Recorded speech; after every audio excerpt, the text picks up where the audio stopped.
Bienvenue dans Bénédiction du jour, je suis Inès pour un nouvel épisode.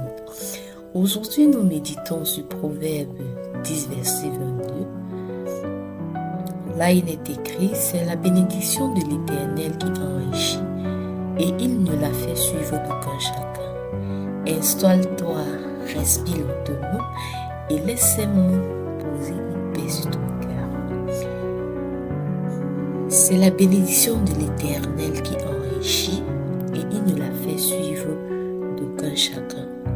Ce proverbe oppose la richesse reçue par la bénédiction divine au gain trouvé par des moyens contraires à la justice.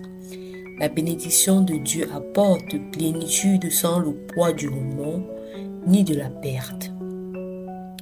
Ferme les yeux si tu le souhaites. Imagine une table simple, éclairée d'une lumière douce. La bénédiction de Dieu n'est pas un supplice vide. Elle remplit sans laisser d'aspérité en toi. Respire lentement, inspire, paix, expire toute inquiétude. Rappelle-toi, une petite faveur reçue récemment, un mot, un geste, une porte ouverte. Remercie intérieurement et ressens comment cette grâce n'a déplacé aucun poids inutile dans ta vie.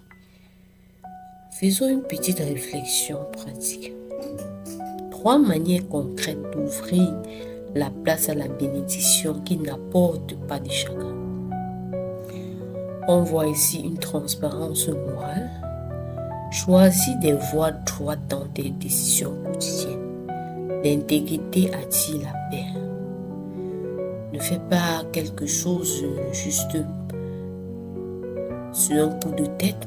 Pose-toi toujours la question, est-ce que ce que je suis sur le point de faire va me porter préjudice?